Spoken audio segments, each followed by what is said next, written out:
দৰকাৰ হৈ থাকে, গতিকে তাৰ ওপৰত এখন শৰাই ঢকা নহ'লে দেখিবলৈ বৰ বেয়া হয়। সেইকাৰণে মই আজি ভাবিলোঁ এখন শৰাই ঢকাকে কৰোঁ। এয়া মই ৰঙা সূতা দি পেলাই প্ৰথম শৰাই ঢকাখন আৰম্ভ কৰিবলৈ লৈছোঁ। প্ৰথমতে মই 5টা চেইন টানিম। এই টানি ল'লোঁ 5টা চেইন, এডাল ঘূৰাই প্ৰথম ঘৰটোত ভৰা।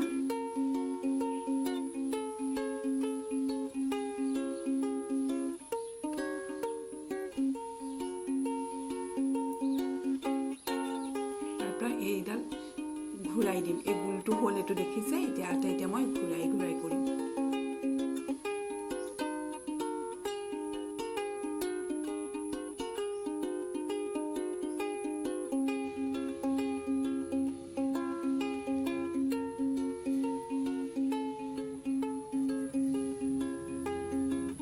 মই প্ৰথমতে ৰঙাটো প্ৰায় 2 আঙুলমান কৰিম। মই 2 আঙুলমান কৰাৰ পিছত গোটেই শৰাই ঢকাখন মই বগাৰে কৰিম, কাৰণ শৰাই ঢকা বগা থাকে, কিন্তু ৰঙা অকণ দি দিলে ভাল লাগে আৰু দেখিবলৈ। সেইটো কাৰণে মই কৰিবলৈ লৈছোঁ এভাগে প্ৰথম ৰঙা দিম।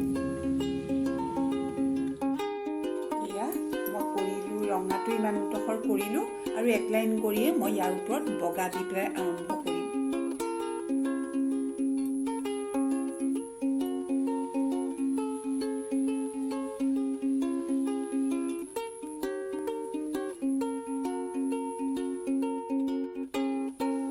আপোনালোকে মই ৰঙাৰ লগত বগাটোও কৰি গৈছোঁ জইন কৰি।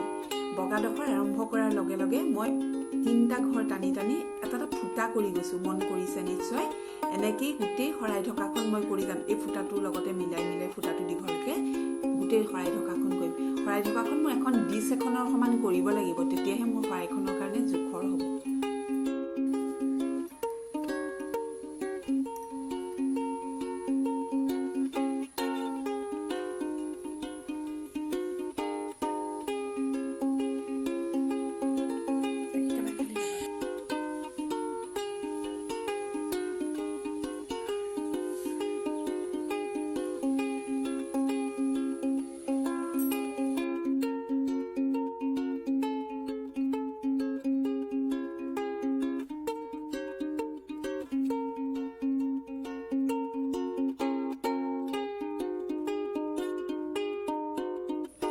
এইদৰে মই গোটেই শৰাই ঢকাখন বগা আৰু ৰঙাৰে কৰিলোঁ।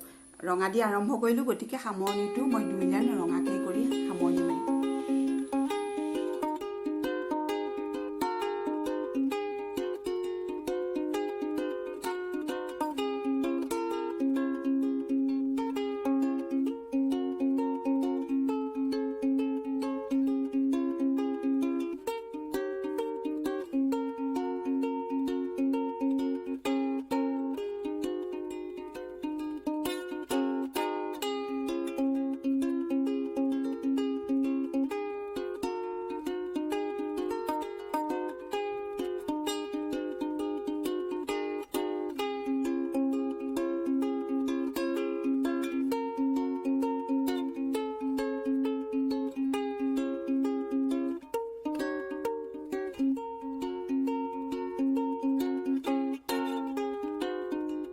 এয়া চাওক, শৰাই ঢকাখন মোৰ হৈ গ'ল। ৰঙা বগা, আকৌ সামৰণিটো ৰঙা দি কৰিলোঁ।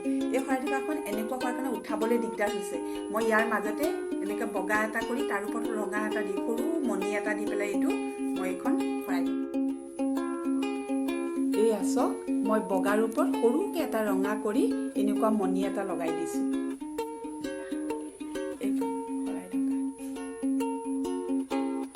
একে ডিজাইনেৰে মই 2খন বনাইছোঁ।